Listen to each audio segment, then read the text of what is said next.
a te tupua mai a te tawhito mai a te kāhui o ngā riki. Mai a tāwhiwhi ki ngā tua. O ka taki nā te Māori, ko te Māori ahua noa, ki runga ki enei mātanga, ki runga ki enei pūkenga, ki runga ki enei wānanga. Ki runga hoki ki enei pia, ki runga ki enei tauira. O te wānanga o Aotearoa. Ko te Māori tēnei, ka whakapiki ko te Māori tēnei. Ka whakakake, ka puta rā, te kaupapa o te rā, ki te whai ao, ki te ao mārama. Tūturu e rangi, tūturu e papa. Ka whakamaua kia tīna, tīna hui e, taiki e. Ti hei Māori ora ki te whai ao, ki te ao mārama. Tuia te rangi e tūnei, tuia te papa e takotonei. Tuia te hononga o te ira tangata. Ki te ira wairua e ko tātou mate. Kua riro i ngā wiki, i ngā marama kātaha. Kua moe rātou i te moenga, te whakaarahia, e moe, e moe, e moe. Ko tātou rā tēnei, ko te hungora. Ko whaiti mai nei ki tēnei hui huinga a tātou i te rānei. Te iti, te rahi, te tī, te tā, nau mai, haere mai, nau mai, haere mai, nau mai, haere mai. Haere mai rā i runga i te karanga o te rā. E ko te karanga tēnei o te wānanga o Aotearoa. Kia koutou ki ngā whānau, kia koutou ki ngā tauira, kia koutou ngā tini kārangaranga maha, kei wainga nui a koutou. Haere mai ki tēnei rā e whakawhiwhi ai koutou te hunga tauira ki ngā tohu. I whae ai e koutou i te tau ka mahue, i ngā tau ka mahue nei. Koe ke rā ki tēnei taumata, ki tēnei rā nui, anei te reo oha, te reo whakamihi o te wānanga o Aotearoa, e rere atu nei kia koutou. Tēnā koutou e ngā whānau, koutou i tautoko i ngā tauira, i tēnei hikoe ā rātou. Nā koutou rātou i whakatuara, nā koutou rātou i manaki, nā koutou rātou i tautoko. I roto i tēnei hikoetanga me mihi koutou kātika. Nō reira haere mai tātou katoa i tēnei rā, kia kotahi te whakanuitanga, tēnei kā mihi, tēnei kā mihi, tēnā koutou, tēnā koutou, tēnā tātou katoa.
Te kura tai aho nāu i tūwhera i tō tātou kaupapa, kia tō mai te korowai aroha ki runga i a tātou. Te rangatira e mihi ana. Tēnā koutou katoa e ngā mātāwaka o te motu, rau mai, hara mai, te Puāwaitanga, Te wānanga o te aroa i Tāmaki mataurau, hei whakanui i ngā tauira o te tau 2021. Tēnā koutou, ko Honey Strickland Moka tōku ingoa no ai tupaki no ngā tikahungunu e kai Whakahaere a Puāwaitanga. Kia ora, I'm Honey. I am a Manager of Educational Delivery. Ngā mihi nui kia koutou katoa, ko Cheryl Warua hau no Ngāti Mania Poto me Ngāti Rere ahu. My name is Cheryl Waru and I'm from Ngāti Mania Poto me Ngāti Rere ahu.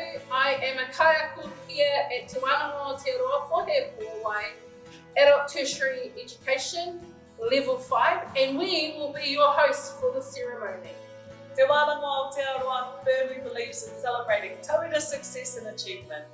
During these times, we move to online graduation ceremonies for the health and well-being of our Paemahi, our tauira, and our whānau. We celebrate the success of tauira that are graduated with their tohuri for te Pōkairua i te Pakihi iti me te Whakahaere Paemahi Diploma in Small Business and Project Management Level 5. And New Zealand Certificate in Small Business and Project Management Level 3 and 4. Before we move into presentations and acknowledge our graduates today, we have a special guest that would like to share a few words with you. E te whānau, it is my pleasure to introduce you all to our Kai Whakatere Chief Executive of Te Wānanga o te Aroa, Nepia Winiata, to formally welcome you. He mihi tēnei ki a koutou, ngā akonga kua tai atu ki te tihi o te maunga mātauranga. Ka mau te wehi ki a koutou. One of the things I loved most about working for Te Wānanga o Aotearoa is our graduation ceremonies, where we get to celebrate your success alongside your whānau and friends, even in a virtual environment like today. We are saddened that we can't celebrate in person, but we are doing whatever we can to contribute to this continued safety of our communities across the motu. Graduation is a special occasion and something you should take immense pride in. You've worked hard and deserve to celebrate your achievement, particularly with the challenges you've faced in the last year. Graduation is also a time to reflect on the work that you have done, acknowledge those who have helped and supported you along the way, and to consider how you will use your skills to build a better future for you, your whānau, and your communities. At Te Wānanga o Aotearoa, we consider the dedication and aroha shown by our kaiako to be a key factor that sets us apart from other education providers, and I acknowledge their work today. Your success is their success. Ka nui te mihi ki tēnā ki tēnā o koutou. We also believe in our vision of whānau transformation through education, and today you make that vision a reality. Our tauira are at the centre of everything we do, and even though for some of you, your journey with us ends today, you will always be part of Te Wānanga o Aotearoa whānau. Your success today will create opportunities for more learning, and I encourage you to embrace those with open arms. We have loved having you study with us and encourage you to consider other learning opportunities that we provide, either for yourself or for others.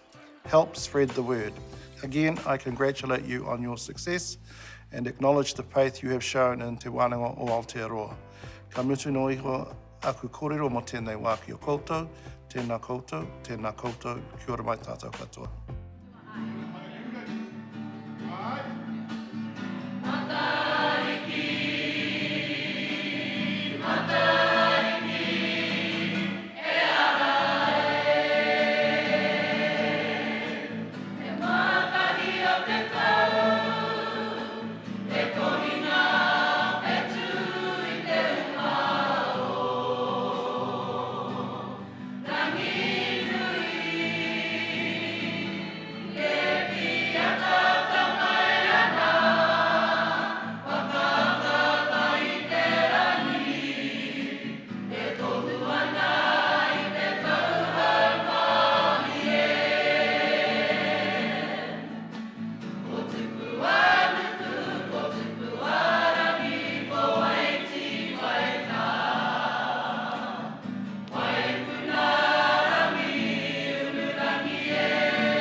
Tēnā koe te rangatira. Before we commence with presentations, we'll cross over to Vanessa Eparaima, Chairperson of Council Te Mana Whakahaere, to read the oath for our graduating tauira.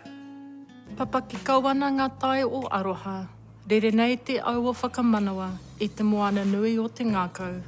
Ki tēnā tai whanga, ki tēnā kuanga wai, ki a koutou e ngā maunga whakahi, e ngā awa whakatere taniwha, tēnā ra koutou katoa. It is my absolute privilege to acknowledge and welcome you all to today's unique graduation ceremony and to offer my sincere congratulations to you and your whānau on your graduation from Te Wānanga o Aotearoa. As the chair of Te Mana Whakahaere, I take great pride in each and every one of you and the very real changes many of you have made in your lives. You are the embodiment of our vision of whānau transformation through education and our mission of tauira success. This last year has been challenging for us all, but your success today reflects the resilience you have shown in overcoming obstacles and puts you in good stead to face future challenges and to realise future opportunities. Ka nui te mihi ki a koutou. COVID-19 continues to be a significant issue for us all, and at Te Wānanga o Aotearoa, we are regularly reviewing what we do and how we do it to ensure our tauira continue to receive an education rich in mātauranga Māori, whether kanohi ki te kanohi or in an online environment. Today is about you and acknowledging the confidence that you have in yourself and in your ability to design your own future with us in support. We at Te Wānanga o Aotearoa feel very privileged to be a part of your journey and to provide you with the skills and experience through education to move forward with greater confidence in your lives. Well done to you all, and again, my warmest congratulations and have a wonderful day. This celebration is yours. It now gives me great pleasure to read the following oath. I te mana kei runga I au mai I te kaunihera, ara, mai te mana whakahaere o te Wānanga o Aotearoa, me te whakatau a te kaunihera ka tū tēnei ko Vanessa Eparaima, te he mana o te mana whakahaere, ka whakawhiwhi atu e ngā tohu ki ngā tauira kua eke I a rātou ngā paiauru o tēnei wānanga. By the authority vested in me by the Council Te Mana Whakahaere of Te Wānanga o Aotearoa and by resolution of Council, I, Vanessa Eparaima, Chair of Te Mana Whakahaere, award the diplomas and certificates stated to those who have satisfied the requirements of this wānanga. Please honour our graduates with your applause.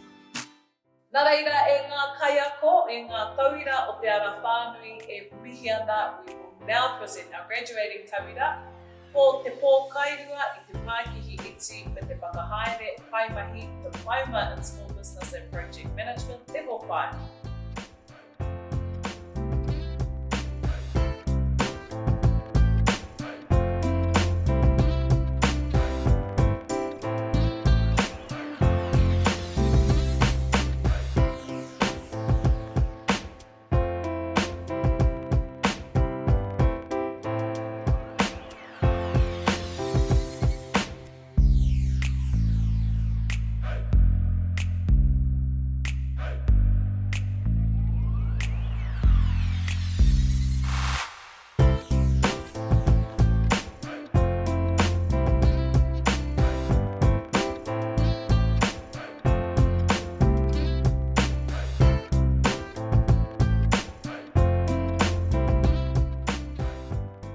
Please honour our graduates with your applause.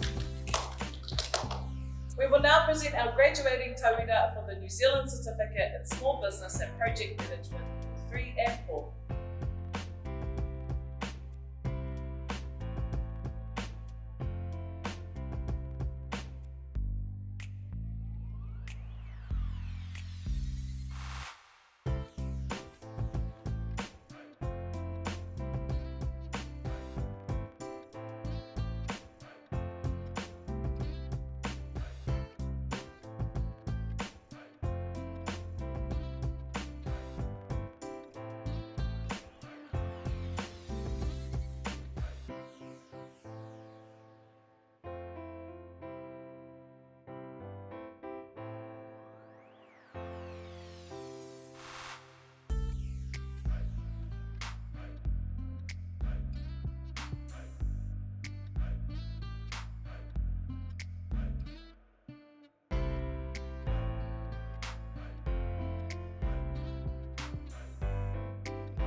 Please honour our graduates with your applause. Homai te paki paki. That concludes our presentations for this session. We acknowledge the success of these graduates and the efforts made by their kaiako to achieve tauira success during a year that was heavily impacted by COVID-19. We wish the best in your endeavours and we thank you all for joining us today. This is Cheryl and Honey, over and out. Mā te wā. Kia tātou katoa, te atawhai o tō tātou ariki a ihu karaiti, me te aroha o te atua, me te whiwhinga tahitanga ki te wairua tapu, ake, āmene.